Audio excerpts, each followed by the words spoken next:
Hello mga kawaumat, in this video lesson, we will review for a second quarter exam in pre-calculus. So for question number 1, a system that composed of two or more equation in two or more variables containing at least one equation that is not linear. So we have four choices here. Letter A, system of linear equation. B, system of non-linear equations. Letter C, system of quadratic equations. Letter D, system of logarithmic equations. So based on the questions, meron tayong clue here. The variables containing at least one equation that is not linear. So ito yung clue natin, no? That is not linear. Okay. So therefore, from the four choices, alin kaya dito yung sagot? So that will be the system of non-linear equation. So the answer for this question is letter B. System of non-linear equations. Next question. Rewrite the series 1/2 plus 2/3 plus 3/4 plus 4/5 plus 5/6 using sigma notation. So we have four options here or choices. So what we're going to do is to check every choices na kailangan ito yung makuha nating series. So if we're going to try letter A, so it start with 1. So papalitan natin ng 1 yung bawat A. So kailangan na makuha natin is 1/2. And then yung kasunod dapat 2/3. So let's try i-substitute yung 1, no, for A. So we have 1, so 1 plus 1, that will be 1. So this will be 1. So 1 plus 1 is 2. So that will, so 1 times 2 is equal to 2. 2 divide 1. So the answer is 2. Since ito ay 1/2, so yung letter A na choices ay is not the answer. So we try letter B. So if we substitute 1 sa A, we have 1 plus 1. Tapos sa baba naman, we have 1. Okay, times the quantity of 1 plus 1. Okay, so that will be 2. So 2 plus 1 is 3. 3 times 1 is 3. This is 2/3. Since dapat 1/2 yung una, so yung letter B is not the answer. So, i-try natin yung letter C. So, we have 1 plus 1 and 1. So, this is 2 over 1. So, is equal to 2.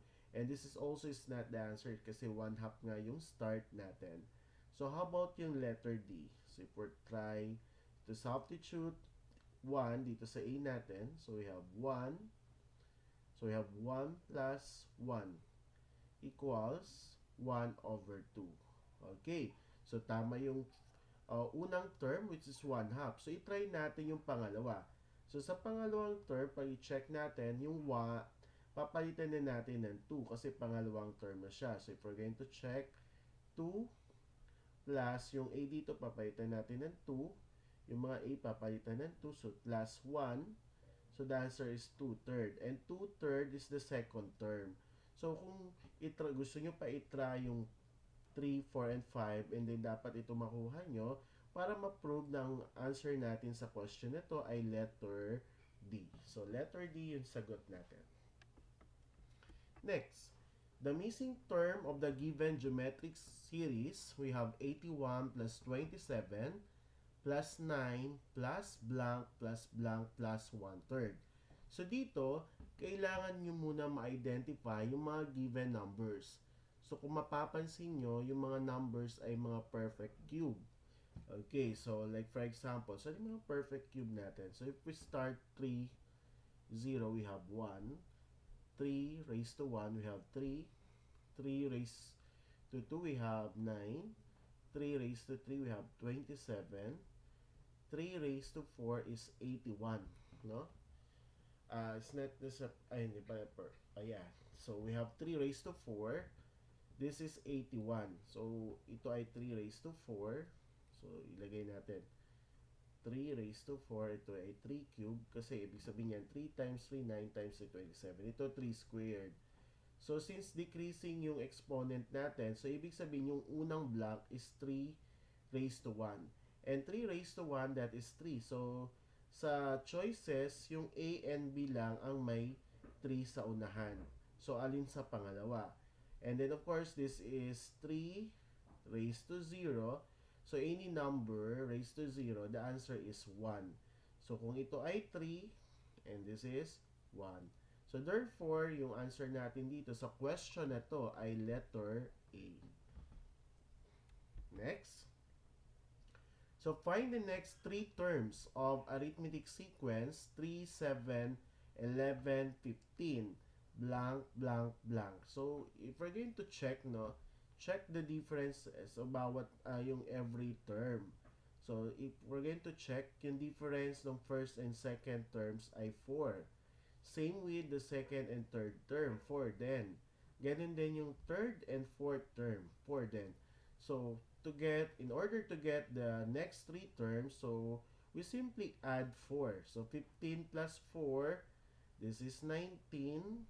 Okay, 19 plus 4, that is 23. Okay, we have 23. And then 23 plus 4, we have 27. Okay, so we have 27. Okay, alin dito ang sagot? So 19, 23, 27. So the answer is letter. Okay, what letter? Okay, so we have letter B. Okay, so nawala yung ano natin. So letter B. Okay, so letter B yung sagot natin.